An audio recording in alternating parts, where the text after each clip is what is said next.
ভাই আমি একটা কথা বলি শোনো, তুমি যদি শরীফ খানের বোনের সাথে তোমার ভাইয়ের বিয়েটা দিয়ে দিতে পারো, তখন আমি হব শরীফ খানের বোন জামাই। তখন আমরা দুই ভাই পুরা এলাকাটা রাজত্ব করে খামো।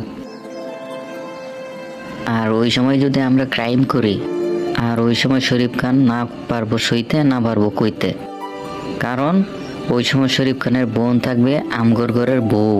কি রে ছোট ভাই, তোর মাথাতে এই বুদ্ধি করতে গেল? কিন্তু এর সাথে আমি যে নির্বাচনে গ্যাঞ্জাম করছি, এই হালাই কি রাজি হইব? আরে ভাই, তুমি যদি অ্যাক্টিংটা একটু ভালো করো তাহলে দেখবা রাজি হয়ে গেছে শরীফ খান। চল ছোট ভাই, দেখ তুই আমার অ্যাক্টিং। হিমো, এই হিমো, জি ভাইয়া, আইতেছি। সব খাবার তো ঠান্ডা হয়ে যেতেছে, পরে এই খাবার তো ভালো লাগবো না।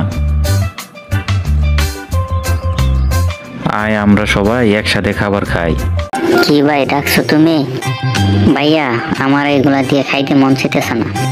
ভাইয়া আমাদের বাজারে কালো মিষ্টি এবং গরম গরম পরোটা খাইতে অনেক মন চাইতেছে। হ্যাঁ, দোকানদারে খায় দেয় কাজ নাই, এত রাত্রে বেলা কালো মিষ্টি আর গরম গরম পরোটা নিয়ে বসে আছে। কখন হিমু ম্যাডাম আসবে, কখন আমি তাকে মিষ্টি খাওয়াবো। ভাত খাইতে ইচ্ছে না করলে পানি খাইয়ে ঘুমায় থাকে। এই তোর কাছে চাইছে, চাইছে আমার কাছে। দেখ এখনই আমি ম্যানেজ করতেছি, দেখ। রাত্রেবেলা এখন দোকানপাট সব বন্ধ, আর এখন ভাইবেন আপনি মিষ্টি। গরিবের বাড়িতে হাতির পাড়া। বন্ধুরে তুই আমার আর লজ্জা দিস না, আমি আমার ভুল বুঝতে পারছি। তুই আমার ছোটবেলার বন্ধু আসলি, কিন্তু তোর সাথে আমার নির্বাচনে অনেক ঝামেলা হয়ে গেছে। এই নির্বাচনের ঝামেলার কারণে আমার বন্ধুরে হারাইতে পারছি। কালকে সারা রাত আমি ঘুমাইতে পারি নাই। আমি সারা রাত চিন্তা করছি, এই এলাকার মধ্যে নির্বাচন করার মতো একমাত্র যোগ্য মানুষ তুই ছাড়া আর কেউ নাই। এই এলাকার মধ্যে সৎ মানুষ তুই ছাড়া আর কেউ নাই। আমি সিদ্ধান্ত নিছি আগামী বছর তোর সাথে নির্বাচন করবো, তোর কর্মী হইয়া। দোস্ত তুই আমার মাফ করে দে। আচ্ছা ঠিক আছে দোস্ত, বয় বয়, এদিক দিয়ে বয়। বলছিস তুই আমার সাথে ভুল করেছিলি এবং এই ভুল তুই স্বীকার করলি, তুই ভুল বুঝতে পারছস, সেটাই হলো বড় কথা।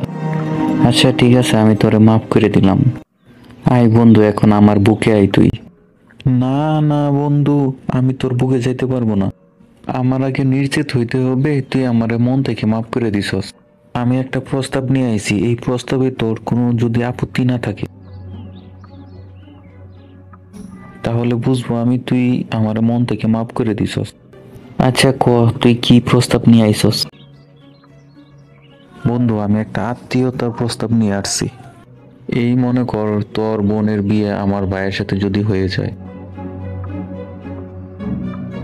তাহলে তোর আর আমার মাঝে যে যে ঝামেলাটা হয়েছে, এই ঝামেলাটা আর থাকবে না। জি ভাইয়া, আমি আপনার বোনকে বিয়ে করতে চাই। আপনার বোনকে দেখতে আমার ভীষণ মজা লাগে। বন্ধু তোর সাথে আমি আজকে একটা কথা কই। খালাম্মা যখন অসুস্থ, তখন খালাম্মা আমারে আমার বোনের লগে তোর ভাইয়ের বিয়ের প্রস্তাব দেয়। তখন আমি খালাম্মারে না করতে পারি নাই। আরে হলো তোর মারে আমি মা ডাকছিলাম, তাই না?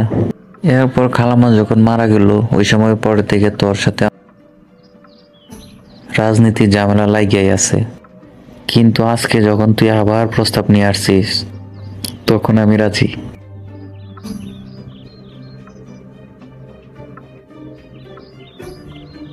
যা বন্ধু, কথা দিলাম তো দিলাম, তুই বিয়ার প্রস্তুতি নে। বন্ধু আগামী শুক্রবারই সকল বিয়ার ব্যবস্থা করতেছি।